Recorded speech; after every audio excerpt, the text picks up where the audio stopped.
Everybody would have to let the police search their apartment. Like Nazi Germany.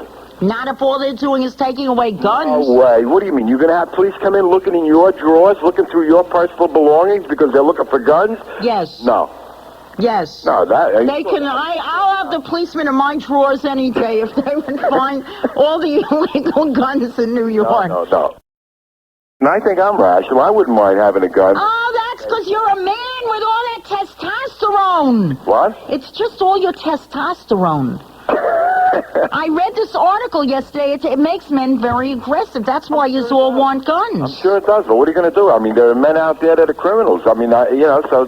Because maybe we ought to, give you all shots so you don't have so much testosterone. That might be all right. All right. Oh, you want doctors coming in your house like Nazi Germany sucking out your testosterone? Only to the violent criminals. Okay, that's an idea. Let's think about that, but I'm late for a break, so we have to think quietly now. Did you ever stop and think, if men were the ones who got pregnant... Yeah. If men were the ones who got pregnant, do you realize they'd probably have, like, free abortion clinics on every block in the world? Absolutely.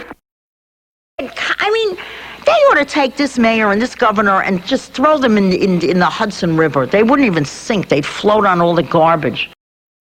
And here you are, Diana. Hi. Oh, please wait for me, Diana. I wanted to mention something about all of the animal rights people who are out on the streets. Oh, I wish they'd go to a zoo. But, to get back to Ted Bundy, which actually... I mean, the man is dead. You figure, all right, he's a killer. They killed him. Be dead already. I don't want to watch you on every television program I turn on a whole night. I mean, I expected Ted Bundy to pop up on Roseanne. I didn't. I mean, Roy Fredericks was there watching on a monitor, Bob Grant's producer. I just belched right into your ears, people, all over the tri-state area. And they hear us in Delaware and stuff, too, so I really belched like across many states. Philadelphia? Yeah, Poconos? But my friend Kathy's in Philadelphia. I've belched at her before.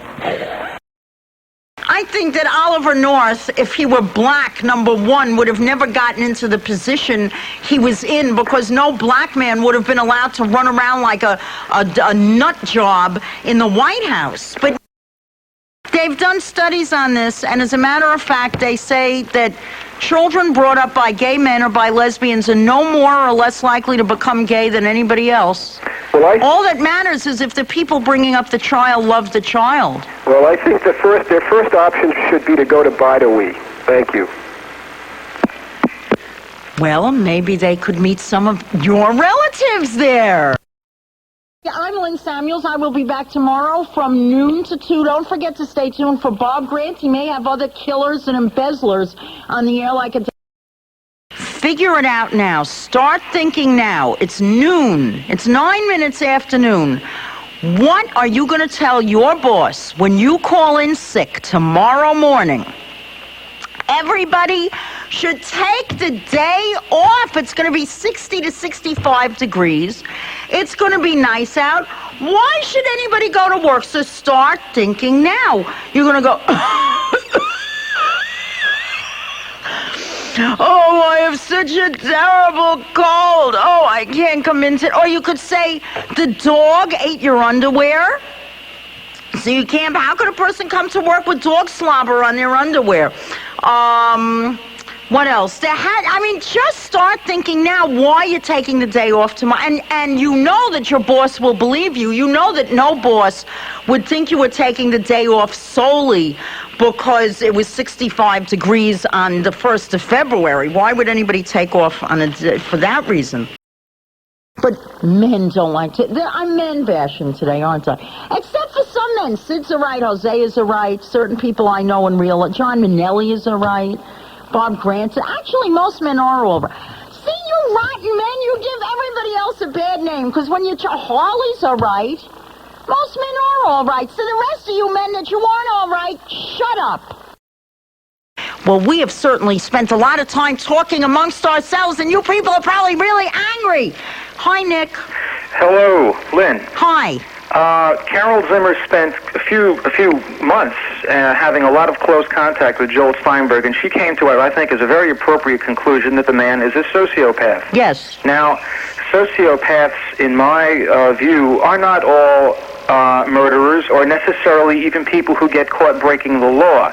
This phenomena of sociopathic personalities, let me just briefly define it as I see it, are people who have, in essence, no conscience. Right. They can do horrendous, evil, awful things that seem to be outrageously violent, and then at another time and situation, deny it totally, with a totally level voice. They can be cheerful and pleasing. This guy Bundy was able to seduce hundreds of women, yes, and then kill them violently. And yes, besides him, people still think he got fan mail while he was in jail. Okay, now, I believe that these sociopathic personalities are precisely the kinds of people who tend in our system to rise to the top of major institutions.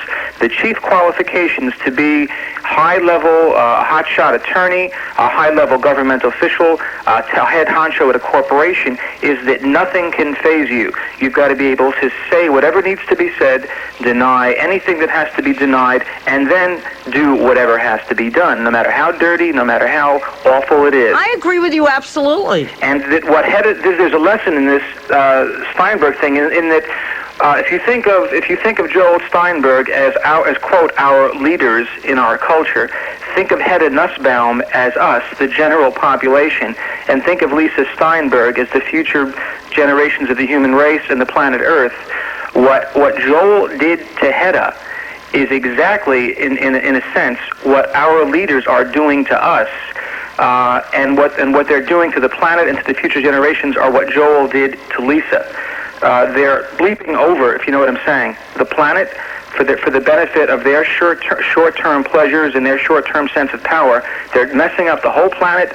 They're messing up the whole potential of future generations of people on this planet just for the sake of their power trip and the evil, nasty things they do. And even though we're victims in a sense, we're like Hedda in that we don't want to fully accept our victimness because it would hurt too much. We don't want to believe just how much we're being lied to and bleeped over. You know, okay, I can't use that word. No, I know. We all know what bleep is. Okay. That's brilliant. I think that what you could do, a lot of people think talk radio is just showmanship, it's just conflict, it's just a lot of hot air. I think you can provide a really valuable service to your listeners because I'm just a caller who's got 3 or 4 minutes on the air, and I can make a little bit of a point.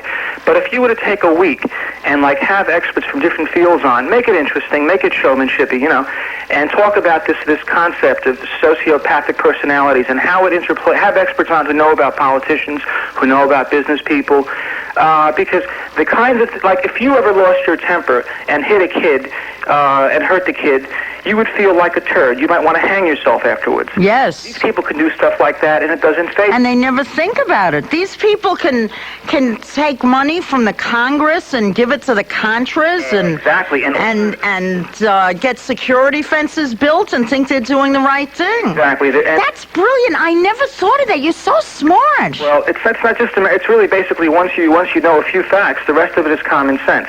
And if you were to get the experts on the air who have expertise in politics and psychology. Well, I don't think I'll go that far, but you have put a great thought out into the world. Thank you. Thank you. Will you call me again someday? I promise. Wow, that's great. That's really true. Reagan, all the leaders of everything, they're all they're all Joel Steinberg. That's brilliant. Oh, I wish I could just stop right here and just think about that now for hours, but we can't think because we're on the radio, so how can we stop and think about anything?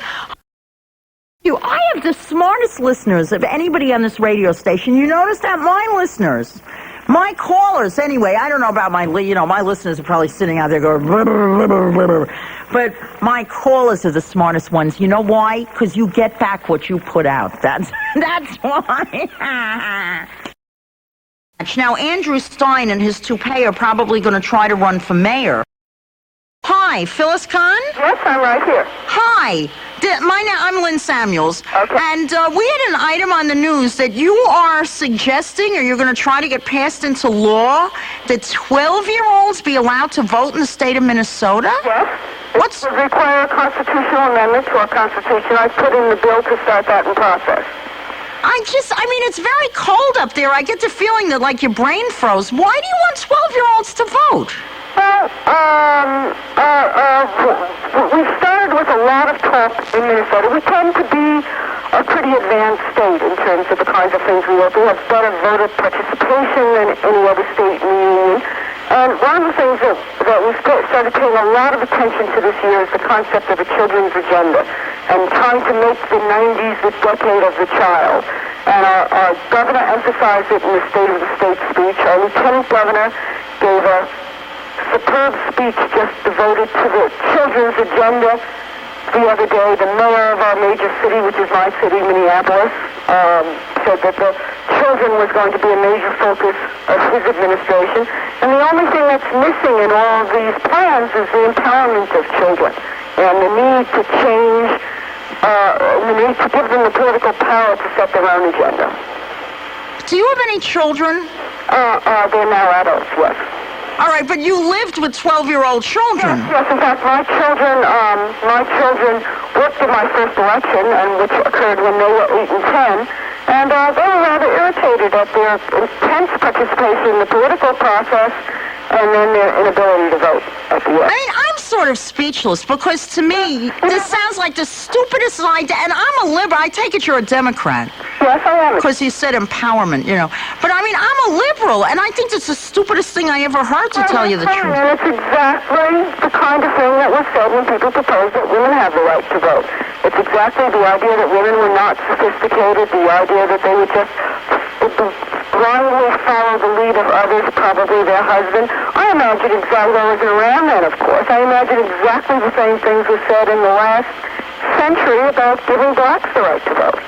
Clearly, some 12-year-olds cannot vote, do not have the intelligence to make rational choices, just as some 20-year-olds and some 40-year-olds and some 60-year-olds vote. Do you have a lot of support for this, or does everybody think you're nuts? Well, it's the first question anyone asks usually, are you serious? And when I explain to them that I am, then we get on to more realistic topics. The Secretary of State of our state, who's our Chief Elections Officer, is strongly in support of it. I immediately got a very good Senate offer as my co-author in the Senate, and the person who sits in front of me on the House floor immediately asked the co-author to see if she saw the bill on the list. Okay. All right, look, we have a terrible connection, so I'm going to have to say goodbye to you, but I think you're crazy, frankly. Well, I don't. I think it just... Well, I know you don't. You're showing extreme examples of adult supremacy. Okay. No one in the power base wants to give up any part of that power base, and you're showing those symptoms, and that's why it'll probably be as long a fight as it was for women. Okay, thank you very much. What a jerk. I guess I better never move to Minnesota. Can you believe that? I know she was very hard to understand. We had a terrible line, but she thinks it's fine because I'm just an adult supremacist. See, people like that, that's why I'm sometimes embarrassed to say that I'm a liberal, Because then you have to align then people think you have ideas like that. But isn't that wonderful? I got to say to a politician I thought she was crazy. Now maybe I can get Ed Koch up here and tell him I think he's crazy. I think that is such a bizarre... then somebody will go, well, let 8-year-olds vote. Then you're going to have these fetus people. They're going to want, these fetuses out of the womb. They're going to say, well, we know how the fetus would vote. And then, then you're going to have, all the ovum voting and there's, no end. Yeah, there's no end to this. You're going to have, amoebas voting by the time some of these people get done. That woman is supposedly a year younger than I am. If she's a year younger than I am, I look like, Brooke Shields. So now you can cite me for contempt of court, too. So there. His opinion. Lynn, jump in here, will you? I have nothing to say. You know. Come on, Lynn. You're the conscience of ABC. Say something. Oh, on the conscience, I won't have a job. Consciences end up out of work. If you're familiar with Howard Stern, right? Yes. If he were available, which I know he's not, and if you had a slot open, which I don't think you have, Would we hire him? considered for WABC? No. It's really known as shock radio. You know, almost anything to get a rise, and that's not something that